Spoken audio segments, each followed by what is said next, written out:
നമ്മുടെ കർത്താവും രക്ഷിതാവുമായ യേശു ക്രിസ്തുവിൻ്റെ ധന്യനാമത്തിൽ G2R പ്ലാറ്റ്ഫോമിൽ ദൈവവചനം കുറച്ചു കാലങ്ങളായി തുടർമാനമായി കേട്ടുകൊണ്ടിരിക്കുന്ന വിശുദ്ധന്മാരായ ഏവർക്കും വന്ദനം. പത്രോസ് എഴുതിയ 1-ാമത്തെ ലേഖനം 2-ാമത്തെ അധ്യായം 9-ാമത്തെ വാക്യത്തിൽ പ്രതിപാദിക്കപ്പെട്ടിരിക്കുന്ന രാജകീയ പുരോഹിതവർഗം, പഴയ നിയമത്തിലെ ലേവ്യ പുരോഹിതവർഗം, ഇവർ തമ്മിൽ ഉള്ള ഒരു താരതമ്യ പഠനം, പഴയ നിയമത്തിലുള്ളത് നിഴലും പുതിയ നിയമത്തിലെ രാജകീയ പുരോഹിതവർഗം പോരുള്ളൂ. പഴയ നിയമത്തിലെ പൗരോഹിത്യം യഹോവയായ ദൈവത്തിൻ്റെ കൽപ്പനയാൽ മോശ എന്ന ദൈവദാസനാൽ തൻ്റെ സഹോദരനായ അഹരോൻ്റെ മേൽ പകർന്നുകൊടുത്ത അഭിഷേകത്താൽ സ്ഥാപിതമായ പൗരോഹിത്യം. പുതിയ നിയമ രാജകീയ പൗരോഹിത്യമാകട്ടെ യഹോവയാം ദൈവത്തിൻ്റെ ഏകജാതനായ പുത്രൻ മുഖാന്തരം നേരിട്ട് തൻ്റെ കാന്തയും തൻ്റെ മണവാട്ടിയുമായ സഭയ്ക്ക് കൊടുക്കപ്പെട്ടിരിക്കുന്ന അതിമഹത്വകരമായ ശുശ്രൂഷ. ഇതിൽ പഴയ നിയമത്തിൽ യഹോവയാം ദൈവം പ്രത്യേക കൽപ്പനയാൽ അവരുടെ ആരാധന കേന്ദ്രമായിരുന്ന സമാഗമന കൂടാരത്തിൻ്റെ ഏറ്റവും പ്രധാന ഭാഗം, അതിപരിശുദ്ധ സ്ഥലം, അതിൻ്റെ ഉള്ളിൽ സ്ഥാപിക്കപ്പെട്ടിരുന്ന അതിപ്രധാനമായ ഒരു പെട്ടി, അതിന് പെട്ടകം എന്നും കൃപാസനം എന്നും നാമകരണം ചെയ്തിരിക്കുന്നു. ആ പെട്ടകത്തിൻ്റെ ഉള്ളിൽ നിക്ഷിപ്തമാക്കി വയ്ക്കപ്പെട്ടിരിക്കുന്ന 3 മർമ്മ വിഷയങ്ങളിൽ ഒന്ന് മന്നയിട്ട് വെച്ച പൊൻപാത്രം, അഹരോൻ്റെ തളിർത്ത വടി, 3-ാമത്തേത് ദൈവത്തിൻ്റെ കയ്യാൽ എഴുതപ്പെട്ട ദൈവത്തിൻ്റെ കൽപ്പലകകൾ. ഇവിടെ നാം തുടർന്ന് ചിന്തിക്കുകയാണ് മന്ന എന്ന അത്ഭുത വിഷയത്തിൻ്റെ മർമ്മങ്ങൾ, മിസ്റ്ററീസ് ഇൻ മന്ന. പുറപ്പാട് പുസ്തകം 16-ാം അധ്യായം 13-ാമത്തെ വാക്യം മുതൽ ഉള്ള വേദഭാഗമാണ് നാം വിചിന്തനം ചെയ്തുകൊണ്ടിരിക്കുന്നത്. അതിൻ്റെ സ്വഭാവങ്ങൾ, അതിൻ്റെ മർമ്മങ്ങൾ. 1, പ്രഭാതകാലത്ത് സൂര്യൻ ഉദിക്കുന്നതിന് മുൻപ് മരുഭൂമിയിലെ സ്ഥാപിതമായിരിക്കുന്ന പാളയത്തിന് ചുറ്റും മഞ്ഞുപോലെ വീണ് കിടക്കും.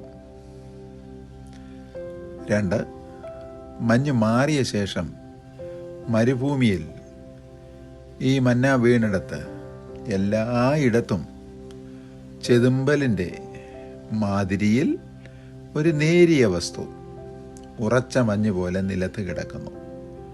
16-ാം അധ്യായം 14-ാമത്തെ വാക്യം. മന്നയുടെ 3-ാമത്തെ മർമ്മം, ജനം അത് എന്തെന്നറിയായികയാൽ ഇത് എന്തെന്ന് തമ്മിൽ ചോദിച്ചു. ഇന്നും ആ ചോദ്യമായി തന്നെ അത് തുടരുന്നു. എന്ത് അഥവാ മന്ന. ജനം അതിന് ഇത് എന്ത് എന്ന അർത്ഥം അങ്കുരിക്കുന്ന മന്ന എന്ന് പേരിടുകയും ചെയ്തു. 16-ാമത്തെ അധ്യായം 15-ഉം 31-ഉം വാക്യങ്ങൾ. മന്നായിലെ മർമ്മത്തിൻ്റെ 4-ാം ഭാഗം, ഒരു ആഴ്ചയിലെ 1-ാം ദിവസം മുതൽ 5-ാം ദിവസം വരെ സുപ്രഭാതത്തിൽ ഓരോ നാളേക്ക് ഓരോരുത്തർക്കും ഭക്ഷിക്കുവാൻ മതിയാകുന്ന അളവിൽ ഓരോരുത്തർ പേർക്കും. 16-16. 6-ാമത്തെ മർമ്മം, കൂടാരത്തിലുള്ളവരുടെ എണ്ണത്തിനൊത്തവണ്ണം ആളൊന്നിന് ഒരളവ് അഥവാ ഒരിടങ്ങഴി വീതം എടുത്തുകൊള്ളണം. അത് കൽപ്പനയാണ്. പുറപ്പാട് പുസ്തകം 16-ാം അധ്യായം 16-ാമത്തെ വാക്യം. ചിലർ ഏറെയും ചിലർ കുറേയും പെറുക്കി ആ ഇടങ്ങഴി കൊണ്ട് അത് അളന്നപ്പോൾ ഏറെ പെറുക്കിയവൻ ഏറെയും കുറേ പെറുക്കിയവന് കുറേയും കണ്ടില്ല. ഒരു അത്ഭുതമല്ലേ, ഒരു മർമ്മമല്ലേ. പുറപ്പാട് പുസ്തകം 16-ാം അധ്യായം 17-ഉം 18-ഉം വാക്യങ്ങൾ. 7-ാമത്തെ മർമ്മം, പിറ്റേനാളത്തേക്ക് ആരും ഒട്ടും ശേഷിപ്പിക്കരുത്. പെറുക്കുന്നവർ അടുത്ത ദിവസത്തേക്ക് ഒട്ടും ശേഷിപ്പിക്കരുത്. ചിലർ അത് അനുസരിക്കാതെ പിറ്റേനാളേക്ക് കുറച്ച് ശേഷിച്ചു. അത് അടുത്ത നാളിൽ ക്രമിച്ച് നാറി. 16-ാം അധ്യായം 20-ാമത്തെ വാക്യം. രാവിലെ തോറും അവനവന് ഭക്ഷിക്കാകുന്നിടത്തോളം പെറുക്കും. വെയിൽ മൂക്കുമ്പോൾ അത് ഉരുകിപ്പോകും, അപ്രത്യക്ഷമാകും. പുറപ്പാട് പുസ്തകം 16-ാം അധ്യായം 21-ാമത്തെ വാക്യം. അപ്പോൾ ഇപ്പോൾ നമ്മൾ പഠിച്ച 8 കാര്യങ്ങൾ മന്നയെ സംബന്ധിച്ചുള്ള ആദ്യത്തെ വിഷയത്തിൻ്റെ മർമ്മങ്ങളാണ്. മന്നയെ സംബന്ധിച്ച് രണ്ടാമതൊരു വിഷയമുണ്ട്. അനന്തരം യഹോവ മോശെ മുഖാന്തരം ജനത്തോട് കൽപ്പിച്ചത്, നാളെ, അതായത് 7-ാമത്തെ ദിവസം സ്വസ്ഥതയുടെ ദിവസമാകും. യഹോവയ്ക്ക് വിശുദ്ധമായുള്ള ശബത്ത് അഥവാ സ്വസ്ഥത. ചുടുവാനുള്ളത് ചുടണം, പാകം ചെയ്യുവാനുള്ളത് പാകം ചെയ്യണം. ശേഷിക്കുന്നതൊക്കെയും അടുത്ത ദിവസത്തേക്ക് അഥവാ നാളത്തേക്ക്, 7-ാം ദിവസത്തേക്ക്, ശബത്തു നാളേക്ക് സൂക്ഷിച്ചു വെച്ചേക്കണം. യഹോവ കൽപ്പിച്ചതുപോലെ ജനം പിറ്റേ നാളത്തേക്ക് സൂക്ഷിച്ചു വെച്ചു. അത് നാറിപ്പോയില്ല, കൃമിച്ചതുമില്ല. 16-ാം അധ്യായം 23-24 വാക്യങ്ങൾ. 7-ാമത്തെ ദിവസം ഈ മന്നയുടെ 2-ാമത്തെ ഘട്ടത്തിലെ മർമ്മം. 7-ാം ദിവസം പിന്നെയും ജനത്തിൽ ചിലർ മന്ന പെറുക്കുവാൻ പുറത്തുപോയി അന്വേഷിച്ചു, നടന്നു, അത് കണ്ടില്ല. ശബ്ബത്ത് നാളിൽ യഹോവ അവർക്ക് ഈ മന്ന കൊടുത്തില്ല. 6 ദിവസം കൊടുത്തു. 5 ദിവസം ഭക്ഷിച്ചത് ഒട്ടും അടുത്ത ദിവസത്തേക്ക് ശേഷിപ്പിച്ചാൽ കൃമിച്ചു നാറും. 6-ാം ദിവസം കൊടുത്തത് 7-ാം ദിവസത്തേക്ക് സൂക്ഷിച്ചു, അത് കൃമിച്ച് നാറിയില്ല. 7-ാം ദിവസം മന്ന കൊടുത്തില്ല, അവർ പെറുക്കുവാൻ പോയിട്ടും കണ്ടില്ല. 16-ാമത്തെ 27-ാമത്തെ വാക്യം. ഇത് മന്നയുടെ ഒരു അത്ഭുതം. ഇതിൻ്റെ 3-ാമത്തെ ഘട്ടത്തിലേക്ക് വരുമ്പോൾ പിന്നെ മോശെ യഹോവ കൽപ്പിക്കുന്ന കാര്യം ആവിത്: ഞാൻ നിങ്ങളെ മിസ്രയീം ദേശത്ത് നിന്ന് കൊണ്ടുവന്നപ്പോൾ നിങ്ങൾക്ക് മരുഭൂമിയിൽ ഭക്ഷിപ്പാൻ തന്ന ആഹാരം നിങ്ങളുടെ തലമുറകളും കാണണം. എന്തുകൊണ്ടാണ് അവർ ഉപജീവനം നടത്തിയത്? എന്താണ് ദൈവം അവർക്ക് കൊടുത്തത്? അതുകൊണ്ട് തലമുറകൾ കാണേണ്ടതിന് സൂക്ഷിച്ചു വെപ്പാൻ അതിൽ നിന്ന് ഒരളവ് അഥവാ ഒരിടങ്ങഴി നിറച്ചെടുക്കണം എന്ന് പറഞ്ഞു. അഹരോനോട് മോശെ ഒരു പാത്രം, എബ്രായർക്ക് എഴുതിയ ലേഖനം 9:4 അത് പൊൻപാത്രം എന്നെഴുതിയിരിക്കുന്നു, എടുത്ത് അതിൽ ഒരിടങ്ങഴി മന്ന ഇട്ട് നിങ്ങളുടെ തലമുറകൾക്ക് വേണ്ടി സൂക്ഷിപ്പാൻ യഹോവയുടെ മുൻപാകെ വെച്ചുകൊള്ളുക. 16-ാം അധ്യായം 32-33 വാക്യങ്ങൾ. ഇതിൻ്റെ 3-ാമത്തെ ഘട്ടമാണ് നാം പഠിക്കുന്നത്. അതിൽ 2-ാമത്തെ ഭാഗം.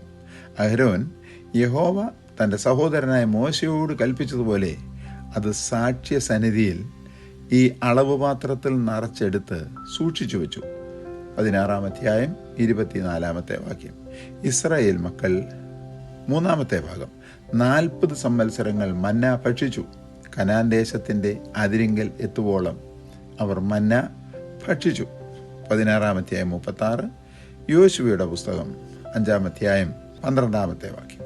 ഇത്രമാത്രം മാർമികമായ വിഷയങ്ങൾ ഉൾപ്പെട്ടിട്ടിരിക്കുന്നത് കൊണ്ടാണ് അവർ ഇതെന്ത് എന്ന് ചോദിക്കുന്ന വിധത്തിൽ അതിന് മന്ന, മാൻഹു എന്ന് പേരിട്ടത്.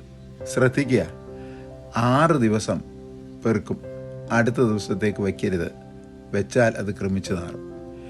6-ാമത്തെ ദിവസം ഇരട്ടി പെറുക്കാം, അടുത്ത ദിവസത്തേക്ക് വെക്കണം, അത് ക്രമിക്കുകയില്ല, നാറുകയില്ല.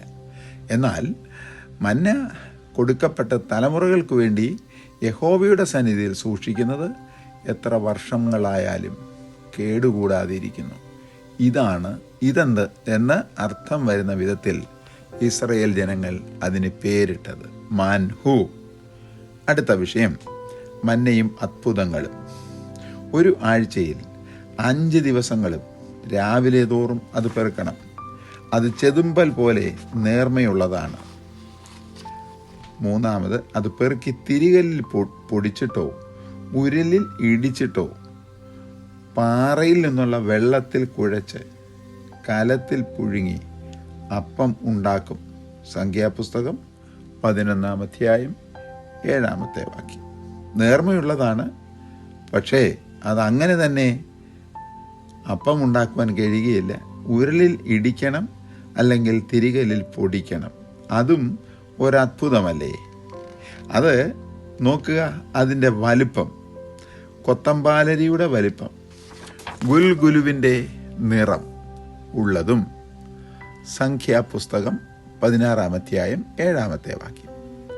അതിൻ്റെ രുചിയോ 5-ാമത്തെ വിഷയം. ഇതാണ് മന്നയിലെ അത്ഭുതങ്ങൾ. എണ്ണ ചേർത്തുണ്ടാക്കിയ ദോശ പോലെ ഇരിക്കുന്നു. സംഖ്യാപുസ്തകം 11:8.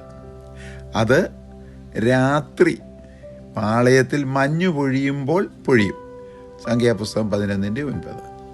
മഞ്ഞ് മാറിയ ശേഷം 7-ാമത്തെ വിഷയമാണ്, മരുഭൂമിയിൽ എല്ലായിടവും ചെതുമ്പലിൻ്റെ മാതിരിയിൽ ഒരു മൃദുലമായ വസ്തു ഉറച്ച മഞ്ഞ് പോലെ നിലത്ത് കിടക്കും.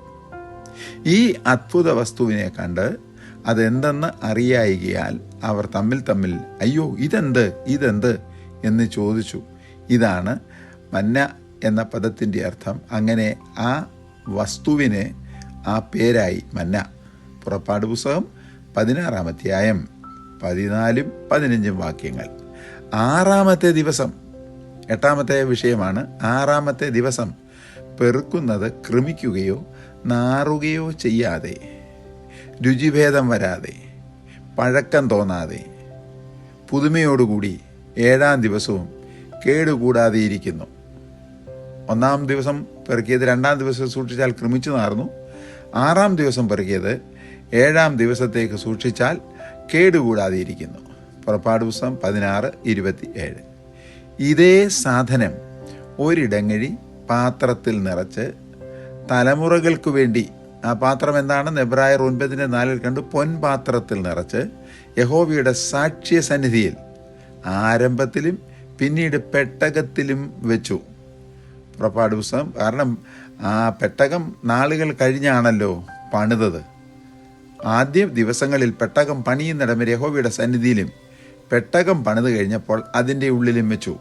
പുറപ്പാട് പുസ്തകം 16-ാം അധ്യായം 32 മുതൽ 35 വരെയുള്ള വാക്യങ്ങളും എബ്രായർക്ക് എഴുതിയ ലേഖനം 9-ാമത്തെ അധ്യായം 4-ാമത്തെ വാക്യങ്ങളും. ഇവയത്രേ മന്നയെ സംബന്ധിച്ചുള്ള മഹത്വകരമായ, ആരായുവാൻ കഴിയാത്ത അത്ഭുതങ്ങൾ.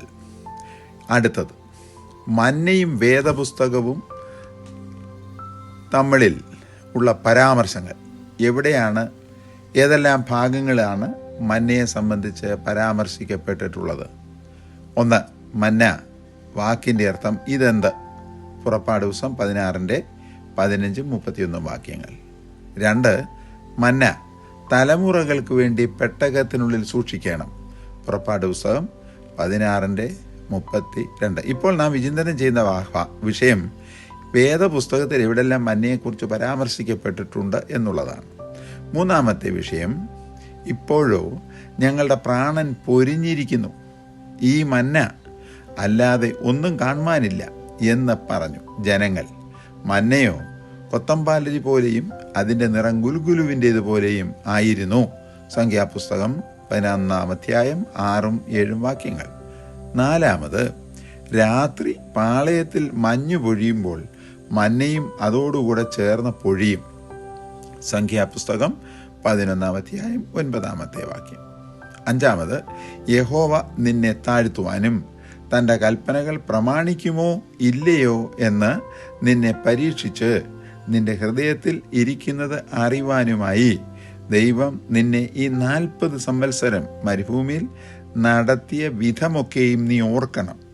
ദൈവം നിന്നെ താഴ്ത്തുകയും നിന്നെ വിശപ്പിക്കുകയും മനുഷ്യൻ അപ്പം കൊണ്ട് മാത്രമല്ല യഹോവയുടെ വായിൽ നിന്ന് പുറപ്പെടുന്ന സകല വചനം കൊണ്ടും ജീവിക്കുന്നുവെന്ന് നിന്നെ ഗ്രഹിപ്പിക്കേണ്ടതിനും നീയും നിന്റെ പിതാക്കന്മാരും അറിഞ്ഞിട്ടില്ലാത്ത മന്ന കൊണ്ട് നിന്നെ പോഷിപ്പിക്കുകയും ചെയ്തു.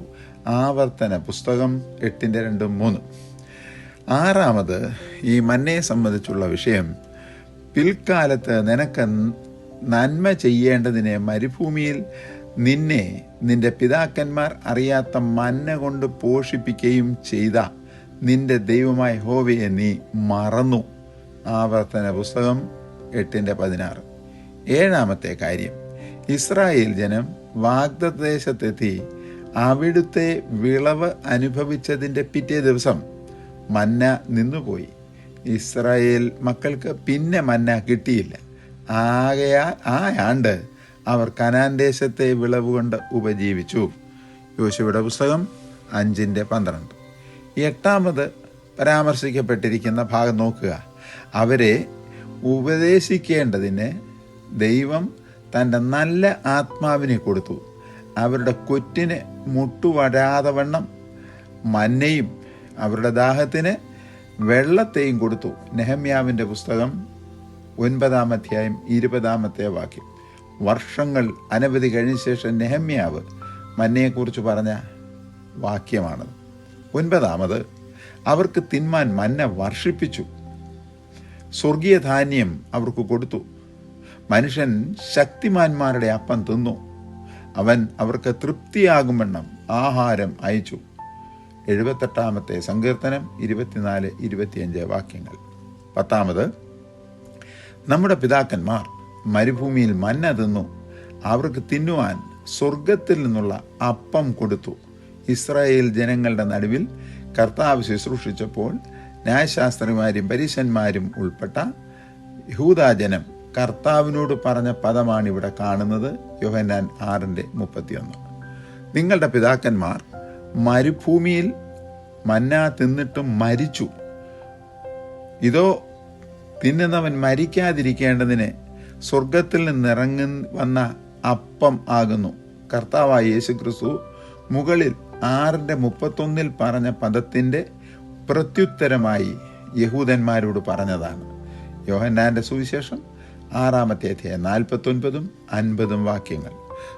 11-ാമത്തെ കാര്യം, സ്വർഗത്തിൽ നിന്ന് ഇറങ്ങി വന്ന മന്ന എന്ന അപ്പം ഇത് ആകുന്നു. പിതാക്കന്മാർ തിന്നുകയും മരിക്കുകയും ചെയ്തതുപോലെ അല്ല. അത് തിന്നവർ മരിച്ചു. ഇത് തിന്നാൽ മരിക്കയില്ല. ഈ അപ്പം അഥവാ മന്ന തിന്നുന്നവൻ എന്നേക്കും ജീവിക്കും. അർത്ഥാൽ ഈ മന്ന ആകുന്ന ക്രിസ്തുവിനെ ഭക്ഷിക്കുന്നവർ നിത്യജീവനുടമകളായി ജീവിക്കും. യോഹന്നാൻ എഴുതിയ സുവിശേഷം 6:38. ഇപ്പോൾ വിഷയം വ്യക്തമായി എന്ന് തോന്നുന്നു. പഴയ നിയമ പുരോഹിതന്മാർ മന്നയെ തിന്നു. ബാക്കി ശേഷിക്കുന്ന ജനം അതിൻ്റെ ഓർമ്മയ്ക്കായി ഒരു ഭാഗം കർത്താവിൻ്റെ പെട്ടകത്തിൻ്റെ ഉള്ളിൽ പൊൻപാത്രത്തിൽ സൂക്ഷിച്ചിരിക്കുന്നു. ആ മന്ന അവർക്ക് കൊടുത്തത് യേശുക്രിസ്തു. യേശുക്രിസ്തു എന്ന ജീവന്റെ അപ്പം ഇറങ്ങി ഭൂമിയിൽ വന്ന് പറയുകയാണ്, ഞാൻ ആകുന്ന ഈ അപ്പം തിന്നുന്നവൻ ഒരു നാളും മരിക്കയില്ല, അവൻ ജീവിക്കും. 12-ാമത്തെ കാര്യം, സമാഗമന കൂടാരത്തിൽ നിയമപ്പെട്ടകം, അതിനകത്ത് മന്ന ഇട്ടുവെച്ച പൊൻപാത്രം. എബ്രായർ 9:4. ആ കൂടാരം ഈ കാലത്തേക്ക് ഒരു സാദൃശ്യം മാത്രമാകുന്നു. എബ്രായർ 9:9.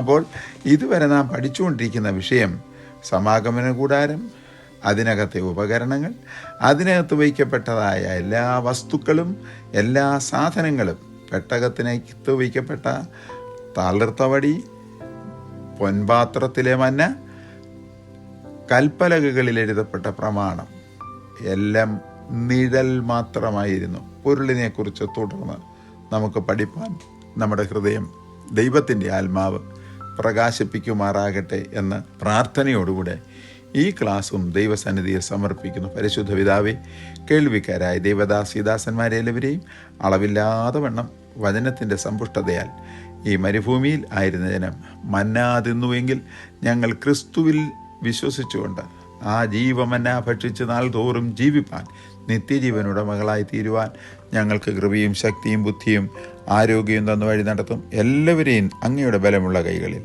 താഴ്ത്തി സമർപ്പിച്ച് പുത്രൻ്റെ നാമത്തിൽ പ്രാർത്ഥിക്കുന്നു, കേൾക്കണമേ.